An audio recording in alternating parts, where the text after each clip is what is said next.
Hi guys, ఎలా ఉన్నారు అందరూ? సో ఇవాళ నేను మా క్లినిక్లో జరిగిన ఒక స్కామ్ గురించి మీకు అందరికీ చెప్పాలనుకుంటున్నాను. ఒక 2 days బ్యాక్ ఏమైందంటే కాల్ వచ్చింది. మా పేరు వచ్చి సతీష్ కుమార్ అన్న పేరు ట్రూ కాలర్లో వచ్చింది.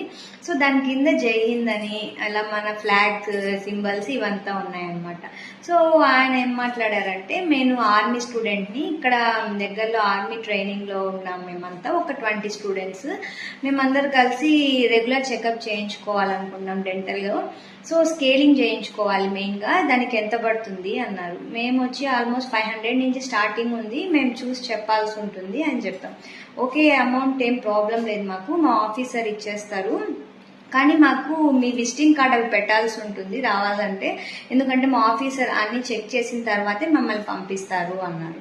ఓకే, దాని తర్వాత మేము విజిటింగ్ కార్డ్ పంపించాం. వెంటనే ఆయన ఏం చేశారంటే, ఆయన ఆధార్ కార్డ్ ఒకటి, ఆయన స్టూడెంట్ పాస్ ఒకటి, ఇలాంటివన్నీ పంపించారనమాట. ఆయన మిలిటరీ డ్రెస్లో ఉండడం ఇలాంటివి పంపించారు. ఓకే, పంపించిన తర్వాత ఓకే సార్ మీరు ఎప్పుడు వీలైతే రండి, మేము కాల్ చేసి వస్తే మేము అవైలబుల్లో ఉన్నామో లేదో చెప్తాము అన్నాం.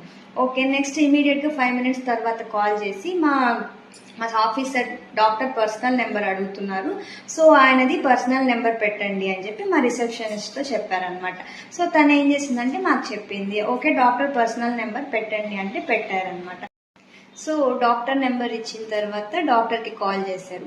డాక్టర్కి కాల్ చేసి, హలో సార్ మా ఆఫీసర్ మీతో మాట్లాడాలనుకుంటున్నారు, సో ఆయన దగ్గర నుంచి మీకు కాల్ వస్తుంది ఒక 5 minutesలో, కన్ఫర్మ్ చేసుకునడానికి మీరు డాక్టరా కాదా, రియలా కాదా అని చెప్పి చెప్పారు. ఓకే అన్నారు. సో నెక్స్ట్ కాల్ చేశారనమాట. ఇంకొక పేరుతో ఆయన మాట్లాడి, మా వాళ్ళంతా వస్తున్నారు, సో అమౌంట్ పే చేసేస్తాం మేము, మీ ఫోన్పే నెంబర్ పెట్టండి అన్నారు. ఓకే అని చెప్పి డాక్టర్ గారు పెట్టారనమాట. సో అది పెట్టిన తర్వాత ఏమైందంటే, ఒక 5 minutesలో మళ్ళీ కాల్ వచ్చింది. ఓకే సార్ మేమంతా రావడానికి రెడీగా ఉన్నాము, సో మీరు ఇప్పుడు ఏం చేయాలంటే వాట్సాప్ కాల్ చేస్తాము, వాట్సాప్ కాల్ చేసిన తర్వాత మీ స్కానర్ మాకు చూపిస్తే మేము స్క్రీన్ షాట్లు అవన్నీ పంపించలేము ఇక్కడ ఉన్న రూల్స్ ప్రకారం.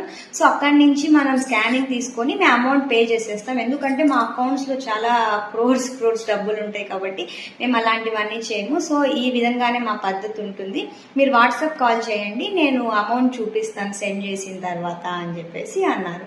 సో అప్పుడు మేము అడిగి, ఏం అవసరం మీకు, మా వాట్సాప్ కాల్లో ఫేస్ చూడాల్సిన అవసరం ఏముంది, అమౌంట్ పంపిస్తే పంపించండి, లేదంటే అసలు ట్రీట్మెంట్ చేసుకున్న తర్వాతే ఇవ్వండి అని చెప్పేసి కాల్ కట్ చేసేసామన్నమాట. సో లేదు అంటే నెక్స్ట్ ఏం చేశారు, 2-3 times కాల్ చేశారు అలాగే, కానీ మేము రిసీవ్ చేయలేదు. వెంటనే ఏం చేశాడంటే, ఆయన పెట్టిన cards, Aadhaar cards, student pass అన్ని డిలీట్ చేసేసాడు. సో కాబట్టి ఇలాంటివి వాట్సాప్ కాల్లో వీళ్ళు మెయిన్గా ఈ మధ్య చేస్తున్న మోసం ఏంటంటే, మనం వాట్సాప్ కాల్లో ఫేస్ చూపించామనుకోండి, వెంటనే వాళ్ళు ఏం చేస్తారు, నెక్స్ట్ నుంచి మన రికార్డ్ చేసేసి మన స్క్రీన్ మనం కనిపించిన ఫోటోని బ్లాక్మెయిల్ చేయడం స్టార్ట్ చేస్తారు. అది ఏ విధంగా అయినా ఉండొచ్చు. సో కాబట్టి బి అలర్ట్గా ఉండండి. అందరూ మోసపోతారని కాదు, కనీసం కొద్ది మంది కన్నా ఉపయోగపడుతుందని చెప్పి ఈ వీడియో చేస్తున్నాను. Thank you.